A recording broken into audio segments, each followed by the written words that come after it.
China's newest propaganda soldiers? YouTubers. They're making big bucks in the process.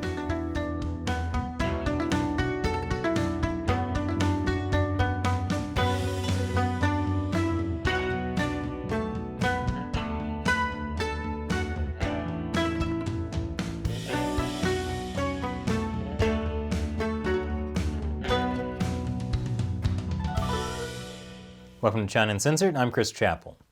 The Chinese Communist Party is paying YouTubers to spread propaganda. This is basically an open secret. Friend of the show, Matthew Tai, aka LaoY86, recently did a whole episode about how China tried to buy him off.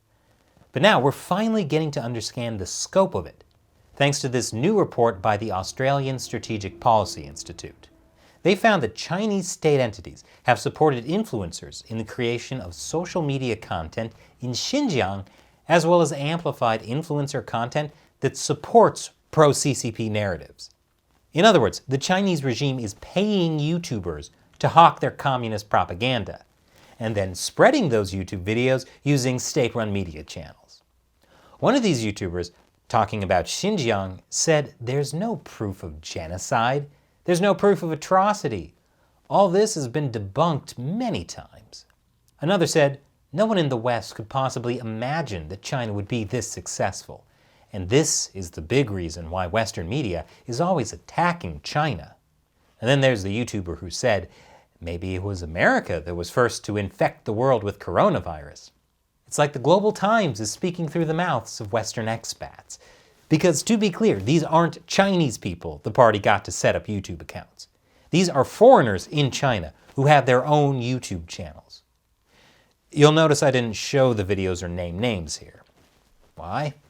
Because I'd rather not give more publicity to people who are willing to team up with an authoritarian regime that's committing genocide. And look, I don't know, some of these YouTubers might genuinely believe there is no genocide. Others might know something is going on, but they've decided to keep sticking their heads in the sand. Whatever these YouTubers believe, one thing is clear. They're all being used by the Chinese Communist Party. This is a propaganda tactic the Chinese Communist Party calls borrowing a mouth to speak. Zhu Ling, the editor-in-chief of state-run China Daily, said, "We have always attached great importance to borrowing a mouth to speak, and use international friends to carry out foreign propaganda." Some of these YouTubers are directly getting paid to speak for the Chinese Communist Party. Others say they haven't taken money from the Chinese regime, but they are getting perks, like free travel and access.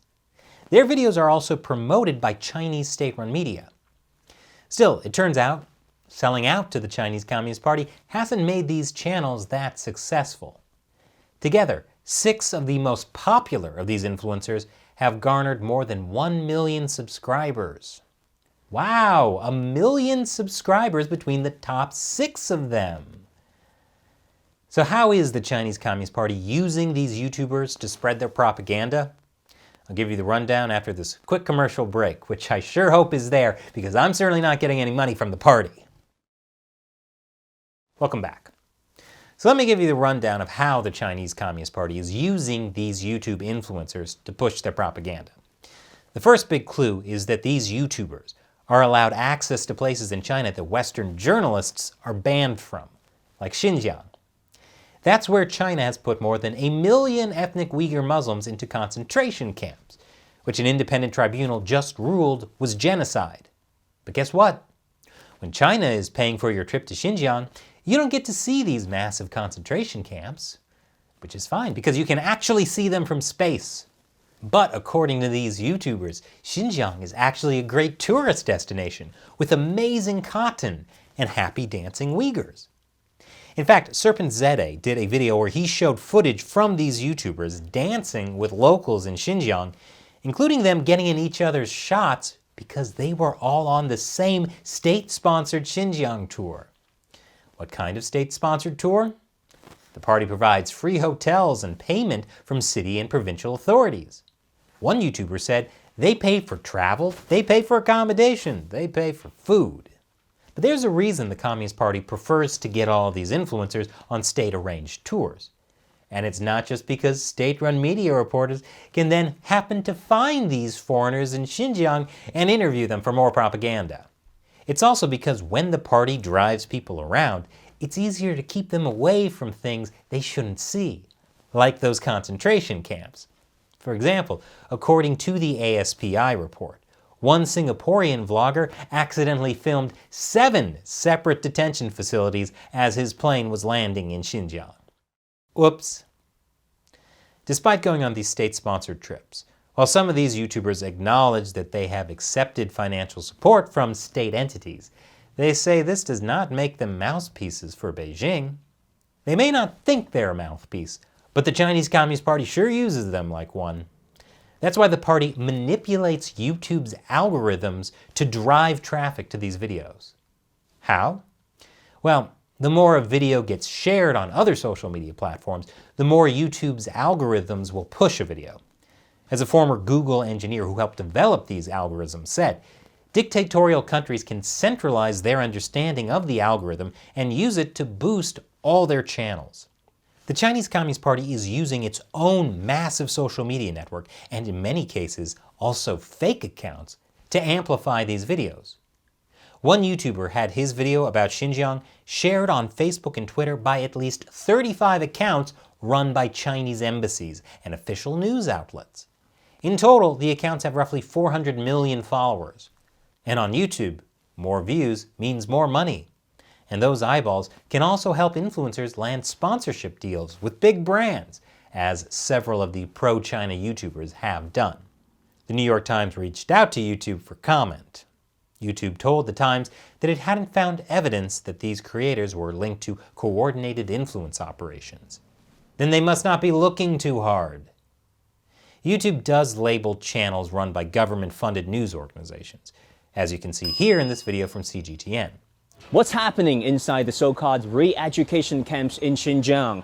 But if you're an employee of Chinese state-run media and you have your own personal YouTube channel, that channel won't be labeled with that warning. At least a couple of these YouTubers work for state-run propaganda outlets like the People's Daily, or my personal favorite Chinese state-run media, the Global Times. We don't know how well this propaganda actually works or how much money the Chinese Communist Party is pumping into YouTube. It's probably only a fraction of the $1.3 billion they spend each year on global propaganda. But it's working well enough that the Chinese regime is now looking to pay even more social media influencers to promote the Beijing Olympics and good US-China relations. Imagine being a YouTuber and then having an entire government helping you drive traffic to your channel. So you get more views, more ad revenue, more sponsorship. Looks like I picked the wrong side. Standing up to the Chinese regime really just doesn't pay as well. YouTube demonetizes us constantly for criticizing the Chinese Communist Party. And it's much harder to find brands that want to sponsor us. So not selling out to the Chinese Communist Party makes things harder. But at least I still have 1.7 million subscribers and my dignity. What's that, Shelley?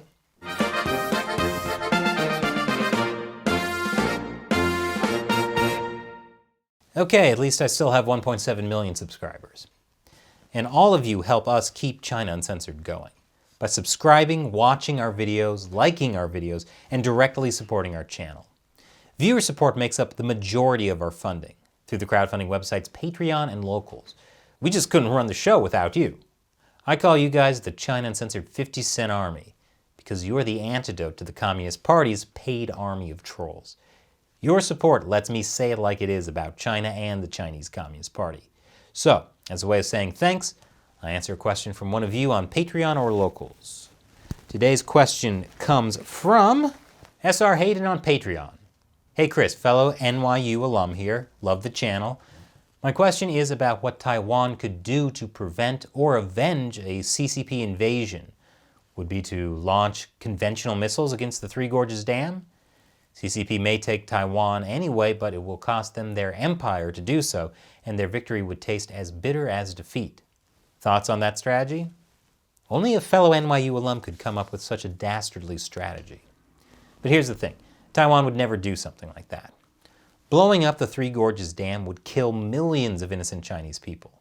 That would also give the party carte blanche to do whatever it wants in Taiwan, because the Chinese people would be furious, and the international community would have a great excuse to stop supporting Taiwan.